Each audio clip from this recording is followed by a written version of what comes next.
Channel learn Hindi the easy way में आप सभी का स्वागत है।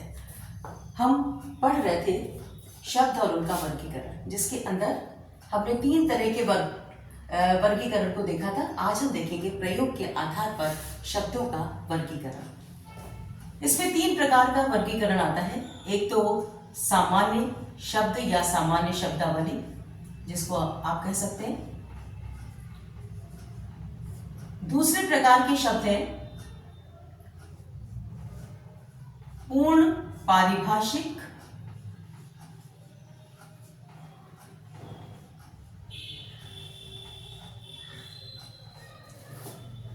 या तकनीकी शब्द।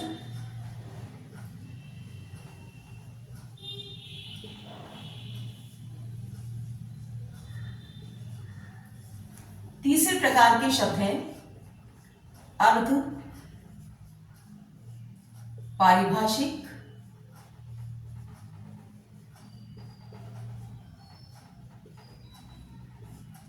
या अर्ध तकनीकी शब्द।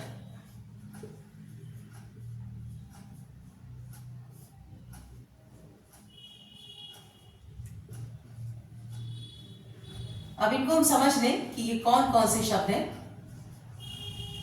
सामान्य शब्द तो वो शब्द हैं जिनका प्रयोग हर व्यक्ति करता है अपने जीवन को सुचारू रूप से चलाने के लिए। वो एक भाषा का प्रयोग करता है, उसके अंतर्गत वो शब्दों का प्रयोग करता है। वो विद्वान व्यक्ति भी हो सकता है, बहुत पढ़ा लिखा यानी वो व्यक्ति हो सकता है। वो कम जानकारी रखने वाला भी हो सकता है या वो निरक्षर भी हो सकता है, लेकिन वो सामान्य शब्दों का प्रयोग करता है। खाना पीना, जाना आना, बाजार, कपड़े, ठीक है, इस तरीके के तमाम शब्द जो कि सामान्य शब्दावली के अंतर्गत आते हैं और इनको वो व्यक्ति अपने रोजमर्रा के जीवन को चलाने के लिए उसे भाषा चाहिए, तो इन शब्दों का प्रयोग करता है। यानी वो ये सारे शब्द ना लिख सकने पर भी जानता है।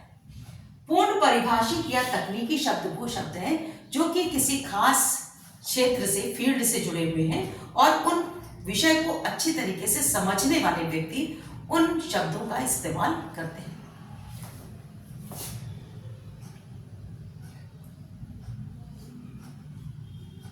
जैसे अतिक्रमण, इंक्रोचमेंट,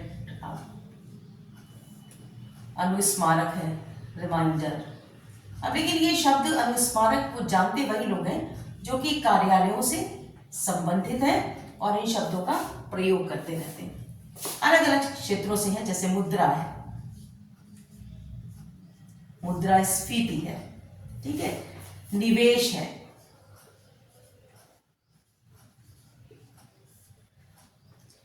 चालू खाता है, करेंट आपका अकाउंट। इसके अलावा और भी बहुत से फील्ड से जुड़े लोग शब्द हैं। परमाणु है या अनुक्रिया है, रिस्पॉन्स, मनोविज्ञान में भी बहुत इस्तेमाल होता है। वातावरण है। तो ये सारे शब्द क्या हैं? ये सारे शब्द पूर्ण पारिभाषिक शब्द हैं जिनको कि उस क्षेत्र से जुड़े लोग जानते हैं और इन शब्दों का वो प्रयोग करते हैं और उन्हें इसके प्रयोग का ढंग और इसके अर्थ दोनों को अच्छे तरीके से इसकी जानकारी। अर्ध पारिभाषिक शब्द कौन से हैं? अर्ध पारिभाषिक शब्द वो शब्द हैं जो कि अर्ध पारिभाषिक शब्दों से मतलब है वो शब्द जो कि पूरी तरीके से तकनीकी शब्द नहीं है, लेकिन वो शब्द ऐसे हैं जो कि तकनीकी शब्दावली के अंतर्गत भी इस्तेमाल होते हैं और सामान्य रूप से भी लोग उसका प्रयोग करते हैं। जैसे वेग शब्द है, वो बहुत वेग से दौड़ा। जब हम ये बात कहते हैं तो हमारा मतलब होता है कि कोई व्यक्ति बहुत तेजी से दौड़ा, लेकिन जब कोई वेग की बात भौतिकी यानी फिजिक्स के अंतर्गत करता है तब उसका वेग से मतलब उस स्पीड से होता है, जिसका एक अलग फॉर्मूला होता है और जिसकी एक अलग परिभाषा होती है। ऐसे ही शक्ति शब्द है।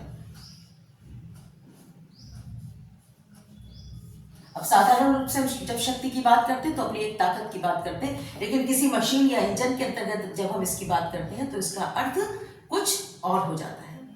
साहित्य में देखिए, रस की बात हम करते हैं। जब रस की बात हम करते हैं तो साहित्य से मिलने वाले आनंद की बात हम करते हैं। इसमें बड़ा, इस काव्य में, इस कविता में बड़ा रस है, बड़ा आनंद आ गया, उसकी बात हम करते हैं। लेकिन हम सामान्य रूप से जब कोई व्यक्ति इसकी बात करेगा तो वो फलों के रस की बात कर सकता है। इस तरीके से वो इसको, रस को समझ सकता है। तो ये 3 प्रकार के प्रयोग के आधार पर वर्गीकरण है। सामान्य शब्द है, पूर्ण पारिभाषिक या तकनीकी शब्द है, और अर्ध पारिभाषिक या अर्ध तकनीकी शब्द है जिनका प्रयोग भाषा के अंतर्गत किया जाता है। तो ये था प्रयोग के आधार पर शब्दों का वर्गीकरण। Thank you.